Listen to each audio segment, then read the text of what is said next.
Hi உறவுகளே, இது ஆனந்தியை new இயருக்கும் பொங்கலுக்கும் beautify பண்ண விலாக்.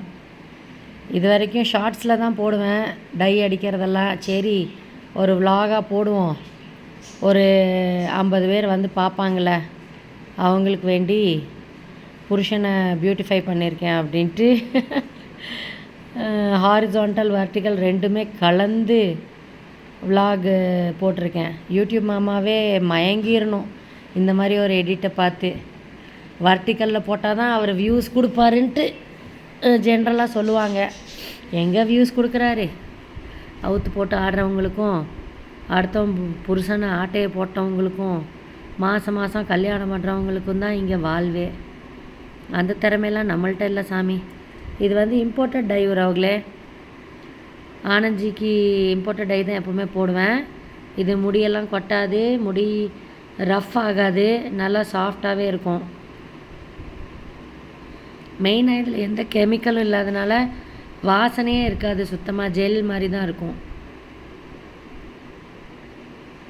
கலக்கு கலக்கு கலக்குன்னு கலக்கி அப்ளை பண்ண ஆரம்பித்தாச்சு. 40 மினிட்ஸ் கழித்து வாஷ் பண்ணிக்கலாம். ½ அன் ஹவர் டு 40 மினிட்ஸ் வச்சுட்டு வாஷ் பண்ணிக்கலாம். கிளைண்ட்ஸ் நிறையா பேர் இது தான் போட்டுட்ருக்காங்க, கேட்டுட்டு இது தான் போட்டு போயிட்டுருக்காங்க. அவங்கெல்லாம் 1.5 மாதம் கழித்து தான் வராங்க. கொஞ்சம் 30-35 இருக்கிறவங்கெல்லாம் 1.5 மாதம் நிற்கிது அப்படின்னு சொல்கிறாங்க. நான் 1 மாதம் தான் அஷூரன்ஸ் கொடுப்பேன். இவர் 2 தடவை குளிப்பார், காலையிலையும் சாயந்தரமும். அதனால கொஞ்சம் மீசையிலெல்லாம் சீக்கிரமே போயிடுது. 15-20 டேஸ்லேயே போயிடுது. மீசைக்கு ஒரு வழியாக ஒரு கோட்டிங் அடித்தாச்சு. பார்த்தா தெரியாது டை அடிச்சிருக்கு அப்படின்ட்டு. ஏன்னா இது 15-20 மினிட்ஸ் கழித்து தான் டார்க்கே ஆக ஆரம்பிக்கும். போட்டால் ஜெல் போட்ட மாதிரி தான் இருக்கும். அப்புறம் லெஃப்ட் சைடு காது பக்கத்துலேருந்து ஆரம்பித்தேன். இந்த ஃப்ரண்ட்டில் க்ரே ஹேர் இருக்கவங்களுக்கே கொஞ்சம் பிரச்சனை தான். சீக்கிரம் அவங்களுக்கு டை போயிடும். ஃபேஸ் வாஷ் பண்ணுறது, குளிக்கிறது வச்சு ஃப்ரண்ட்டில் இருக்க முடியல இருக்க டை சீக்கிரம் போயிடும். ரொம்ப வெயிலில் அலைஞ்சிட்டு இருந்தாலும் சீக்கிரம் டை போயிடும் அவங்களே.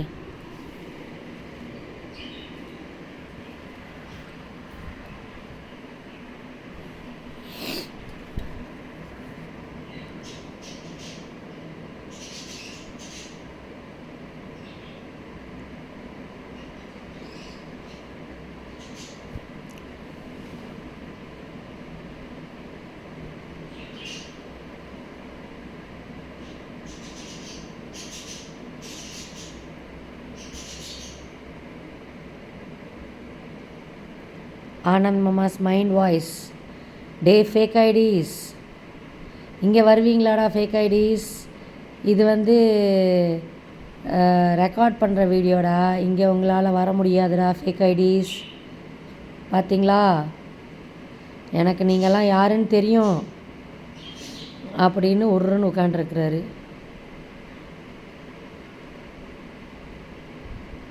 சின்ன குழந்தைங்கள்லாம் சீராடும்ல, அந்த மாதிரி பண்ணிகிட்ருப்பார். இந்த சைடு தலையை காமிங்க, அந்த சைடு தலையை காமிங்கன்னா உடனே ஒரு கோவம் வந்துடும்.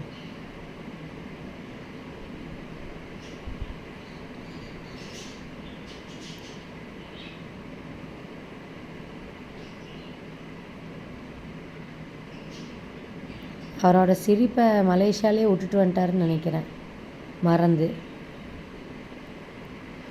அங்கே இருக்கும்போது நல்லா தான் சிரித்து பேசிகிட்டு இருந்தார். அது என்னன்னே தெரியல. ஜென்ட்ஸ் மட்டும், நிறையா ஜென்ட்ஸு கல்யாணம் பண்ணுறதுக்கு முன்னாடி ஒரே சிரிச்ச முகமாக இருப்பாங்க. கல்யாணம் பண்ணதுக்கப்புறம் அவங்க சிரிப்பு எங்கே தொலைஞ்சு போகுதுன்னு தெரியல.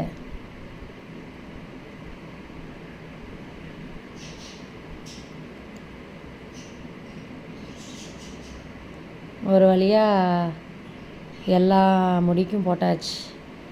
நிறையா க்ரே ஹேர் வந்துருச்சு.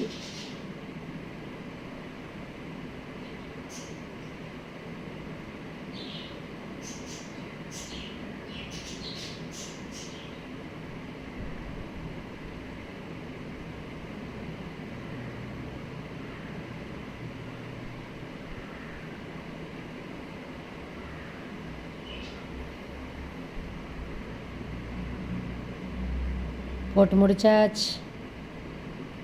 முடிச்சுட்டு சீப்பை வச்சு கொஞ்சம் சீவி விட்டேன்னா அப்படியே தூக்கம் வருது ஒரு கையாக்கு. இங்கே பாருங்க எப்படி கண் சொக்கிற மாதிரி போய் சொல்லிட்டு இருந்தார் தூக்கம் வருது. மண்டையில் கை வச்சாலே தூக்கம்தான் வரும். சீப் போட்டதுக்கே எப்படிங்கிறாரே, நான் ஹாட் ஆயில் மசாஜ் பண்ணி கொடுத்தா தூங்கியே கொரட்டை ஓட ஆரம்பிச்சிருவார். அவ்வளோதான் உறவுகளே, போட்டு முடித்தாச்சு. இவருக்கு நான் 1/2 hour வெயிட்டிங் டைம் சொன்னேன். முடியை பொறுத்து சொல்லிக்குவேன், க்ரே ஹேர் எவ்வளோ இருக்கோ. 1/2 hour வெயிட் பண்ணிவிட்டு உட்காண்ட்ருந்தார். அப்புறம் ஹேர் வாஷ் பண்ணிட்டு வந்துட்டார், பாத் எடுத்துகிட்டு வந்துட்டார். சூப்பராக இருக்குல்ல. தேங்க்யூ ஃபார் வாட்சிங் உறவுகளே.